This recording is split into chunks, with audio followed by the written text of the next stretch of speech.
Diversity in your investments and savings for retirement and your efforts to achieve long term financial freedom is very important. It's key to minimizing risk and maximizing return.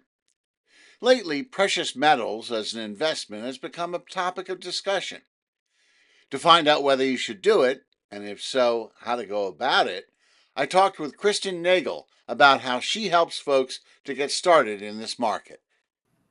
My guest today is Kristen Nagle, a Canadian mother and former nurse who learned firsthand that traditional retirement advice doesn't always fit real life. After losing her nursing job and choosing to stay home to homeschool her children, Kristen took a hard look at her family's finances and realized that relying solely on employer-based retirement plans wasn't realistic for their season of life. That search led her to gold and silver. Instead of approaching precious metals as a high net worth investment, she began building savings gradually and affordably. She now shares her experience as a regular mom who successfully entered the precious metals space without extreme wealth or complexity. Welcome to the show, Kristen. Yeah, thank you so much for having me. Yeah.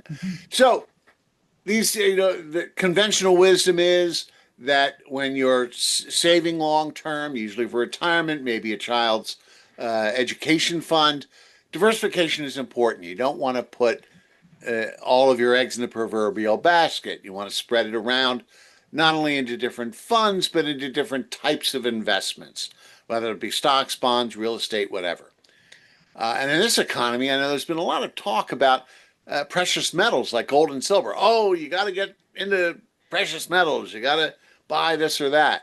Well, I guess my first question is, what led you in particular to look into this as part of your financial plan?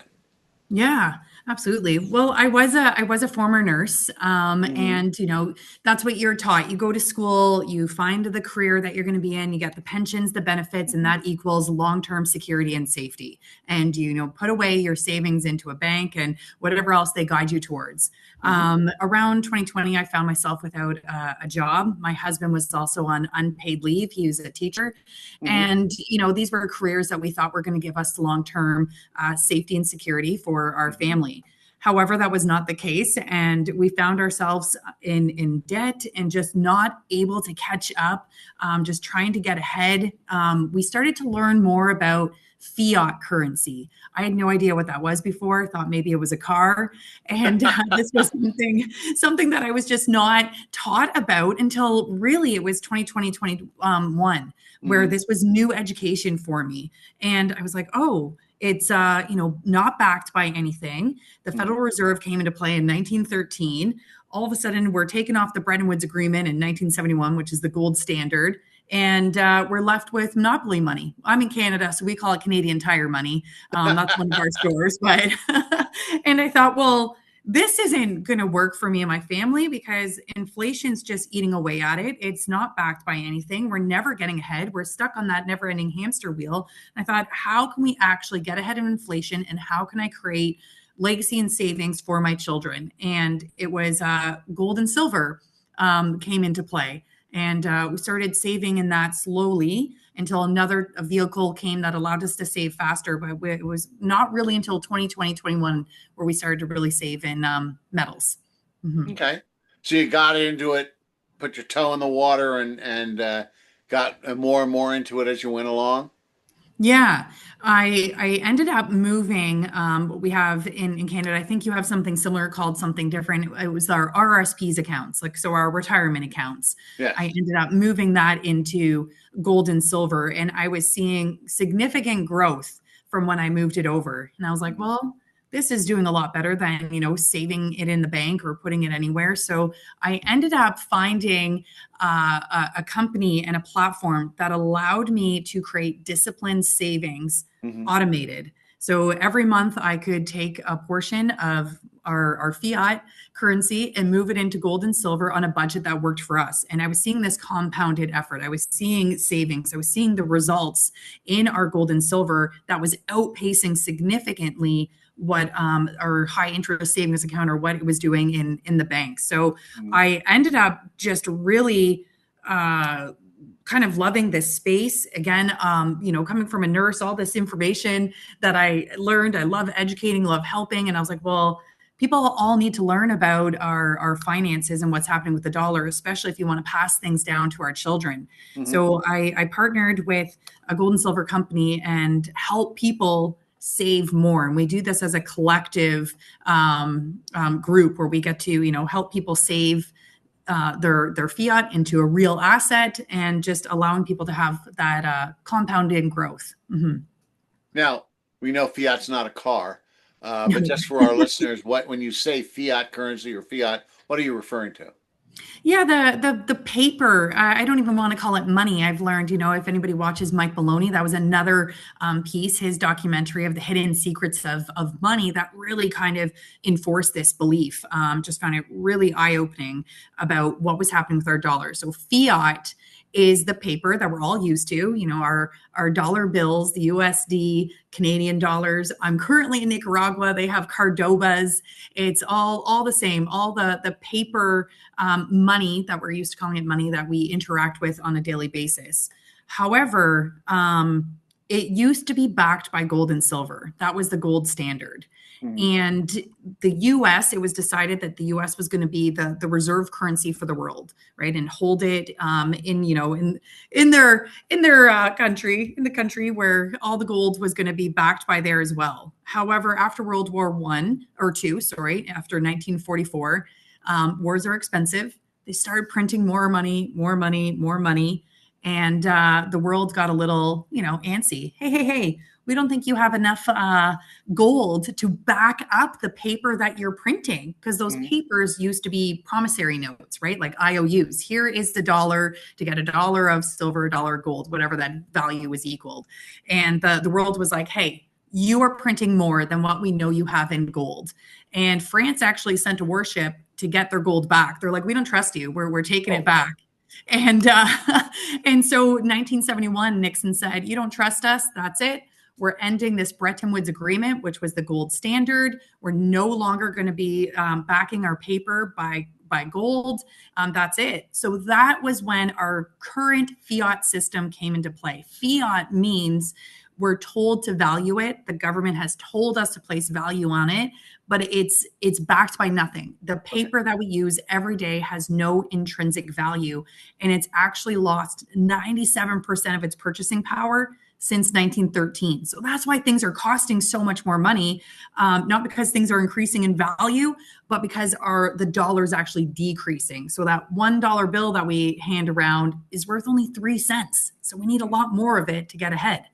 Mhm. So, in effect, fiat is currency that isn't backed by anything. No, just a belief system. Okay. All right. Well, that makes sense. So, you mentioned earlier about retirement accounts and things like that. You call them something different in Canada. We were referring to individual retirement accounts, IRAs. Is that what you're talking about? Yes, Okay. yes. So, just for our American listeners, so we have so you actually took your money out of your IRA and moved it uh, into precious metals. I did. Okay. Yes. And you saw a greater rate of return on that? Yes, a significant one. Hmm. Hmm. Well, Yes. what do you mean by significant? I mean, what were you getting and what did you start getting when you put it into precious metals? I should check today because I haven't, but it had increased over 200% since 2021. Okay. Hmm. Uh, well, I mean, markets go up and markets go down. So, Yes. like anything else, you have markets and indexes, like the Standard and Poor's index, the the Dow Jones index, all sorts of different things, and those markets go up and down. And I would think that the precious metals market goes up and down. I mean, you've seen some significant rates of return in the last few years, but historically, what has been the rate of return on precious metals? Um, I don't know exactly historically. I should go back and check the numbers, but I know in this past year from 2025, when we had looked, I did have the numbers. Gold had increased by over, was it over 100%? I need to go back and look at the numbers to have it on Okay. hand. But Well, that's fine. to give an accurate description for your listeners. So this is what we know to be true is that yes, markets go down, stock markets, change, there's highs, there's lows. We've seen that throughout history. But Mhm. one of the important things to recognize is that gold and silver have always remained true. It has been the tool used for over 5,000 years. And yes, gold and silver, they kind of dip, they grow just like anything else. However, it is always on an upward incline. It maintains its value. It is a true form of money that we use, have used forever in the free trade markets. And any ancient civilization, if you research this, that has moved away from gold and silver have collapsed. So in the Roman Empire, when they were, starting, some of their wars, they were debasing their silver and gold coins, like chipping away a little bit of the coins, trying to get it to go further, melting it in their pot, mixing it with other metals, and trying to make more. So they are debasing it, which means they are devaluing it. And anytime they've moved away from the gold standard currency,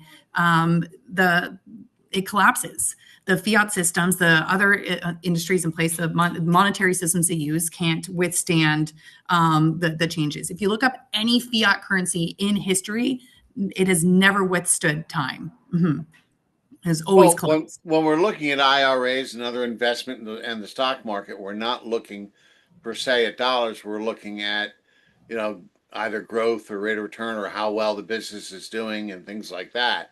As far as it's not the return or the value is not the intrinsic value of the item. Like what you're comparing is the intrinsic value of an ounce of gold to the intrinsic value of a dollar bill.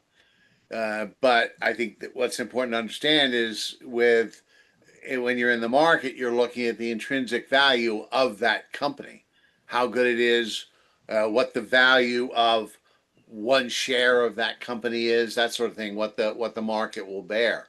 So I don't know that one specifically ties to the other, but yeah, they're just two different things in the way you're valuing it.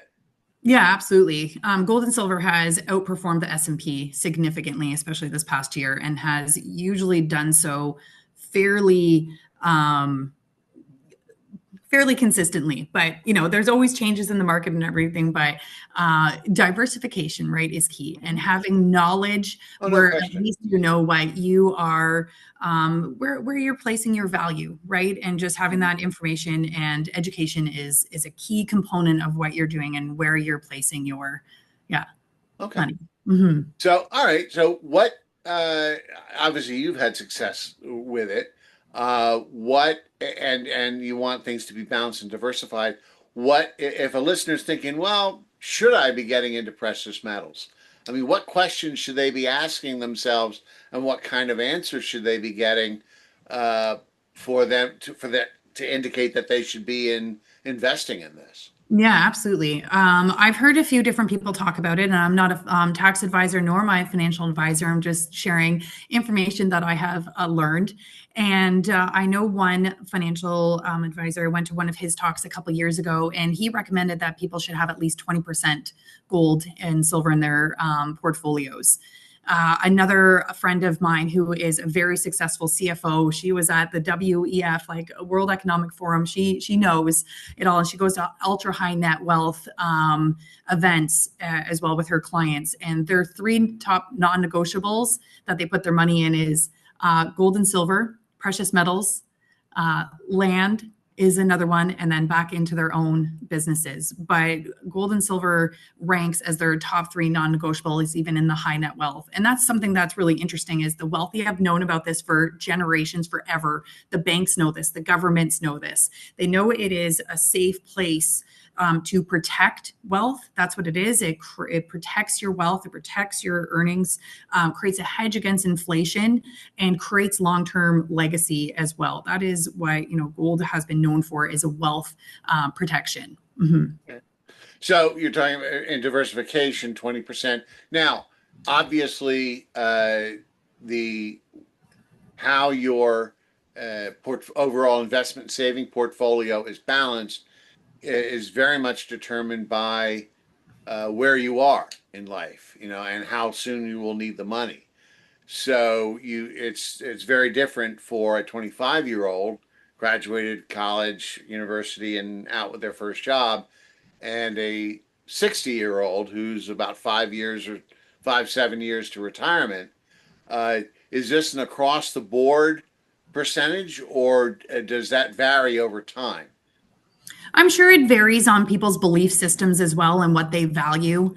Mhm. That was just kind of a standard number I had taught. I know people that want majority in gold and silver. That's what they believe in. That's where their values are. That's what they trust, right? And we're seeing that right now in the markets as the dollar continues to erode, world events are taking place. We're seeing, gold just went on another run right now. It's increasing fairly significantly again as people lose more trust in the dollar. Trust lands back in what has always known, so gold and silver. So I don't know exactly percentages of what to recommend for people, but I do know that starting to save in gold or silver at any age, at whatever your budget is, will be beneficial long run. My 10-year-old was just in here, and it's been a really neat lesson for him.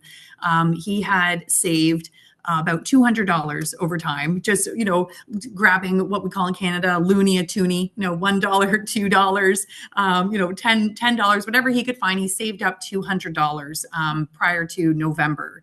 And by this time, it has doubled in his savings. So he was pretty thrilled to see that, right? For a 10-year-old boy to watch his $200 turn into $400, and to see the power of what that does to invest into an asset Mhm. that can then work for you. Mhm. Okay.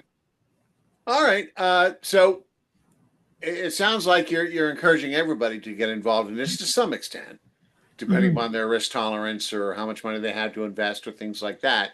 So let's say the listener says, "Okay, well, let me dip my toe in the water." Uh, how do they get started? How do they go out and buy a ingot of gold, or how does it work? Yeah, What are the yeah. steps that you take?